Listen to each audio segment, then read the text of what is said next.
Good morning. Happy Monday and welcome back. My name is Jackie Horton. I am a virtual wellness and health coach. And today I'm back with you all. This is going into my second week. And I want to say happy June 10th day for many of you. And because this is such a special day, I do want to tie this into my topic for today. As I mentioned last week, Mondays are my day to just really do like a generalization of behavior health and how some of the ways that people express themselves may cause them to have some kind of struggles, in life and so forth. So with June 10th, which became a federal national holiday, signed into a federal national holiday for the emancipation of African Americans, Blacks in the United States. This is brings forth a very, very emotional day for many people. And because there have been different ways that we express ourselves. So when you think about this day, it automatically takes you to the place why this day is so important and why this could be an emotional holiday for many people. And the reason is because the first the first African people who were enslaved were brought to the United States in 1619 and was transported to Jamestown, Virginia. And so with that being that first group, they were separated from their homeland, their family of origin, their heritage, their foundation, their culture, and so forth. And so when you think about people not speaking the language that was here and not understanding the customs are here, you can only imagine the emotional turmoil that they experienced. Prior to getting here, they rode on a very long transatlantic ship to get here and so forth.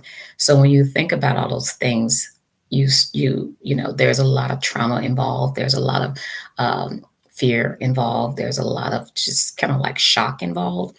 And so the emotional, wherewithal begins to be impacted in a way that is just constantly, trying to catch up with what's happening at the same time. So that brings us today.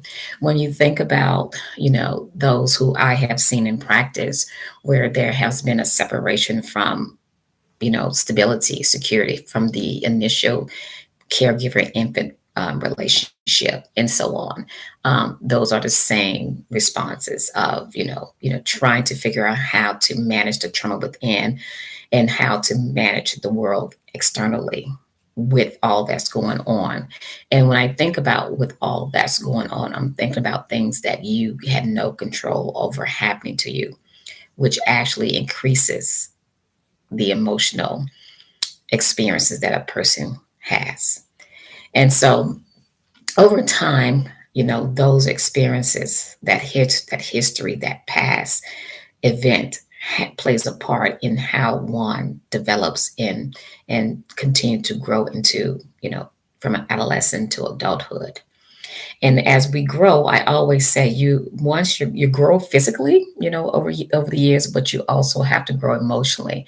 And if there's been some interruption in that emotional connection, which we call emotional attachment, then the ability to have those really secure, very involved and very well connected emotional relationships can be very hard to have.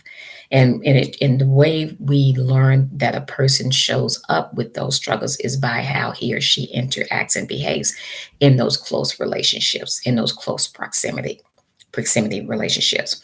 And so obviously the family of origin, your natural family is the first place, that you start to see and experience these interactions where you start to develop your own ability to try to manage what's going on around you. And I'm talking about manage what you can't control externally becomes what you try to control internally.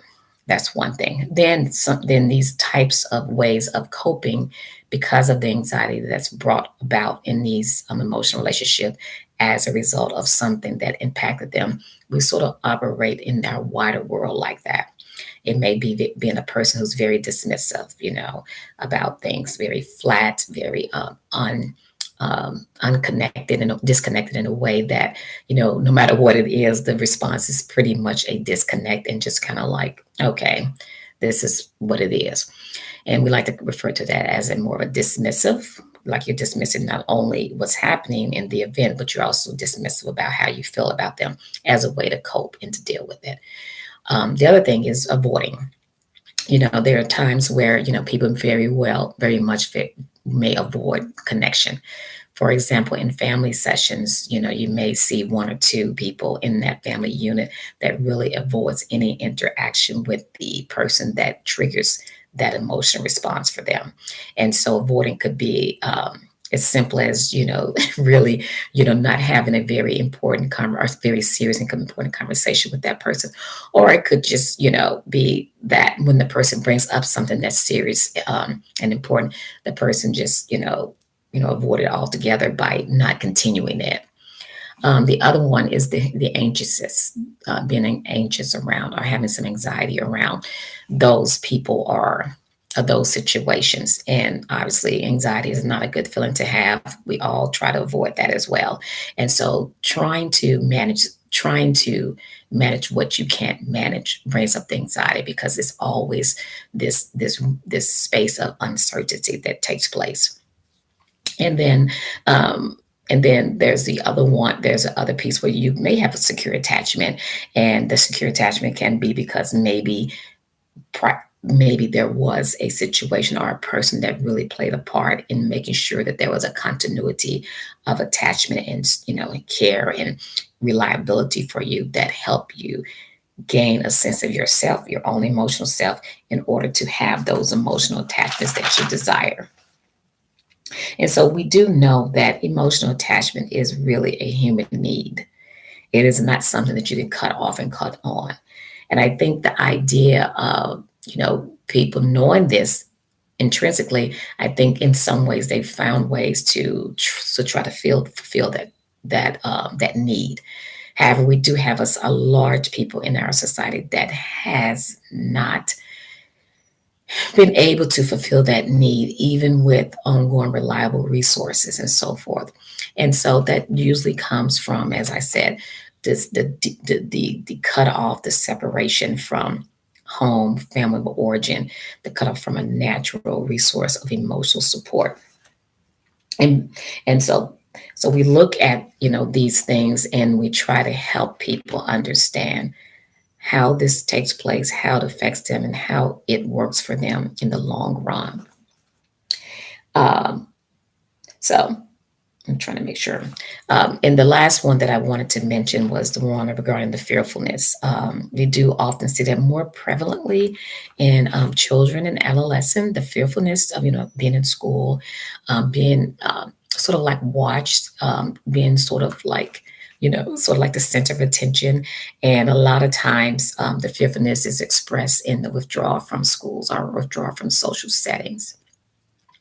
So, just to wrap this up, I do know that emotional attachment struggles can be healed with the appropriate resources, and give yourself the appropriate time and grace to heal, because there was something that was impacted, that was broken, that was taken apart, that was never really developed. So give yourself time to create that emotional attachment. The other thing is, with this holiday, um, having certain people who may feel certain ways is certainly understandable. So give yourself that respect and that honor to just sort of like learn to kind of, understand how it affected you, but also celebrate that this is a day that we should also be celebrating as well. Because those people who were brought here in 1619, also made it possible for us to really change the trajectory in the United States, and also make this place a welcoming place for all. And we too, should celebrate that in our contributions today, in making this place a a place of that could show love for all people and so forth.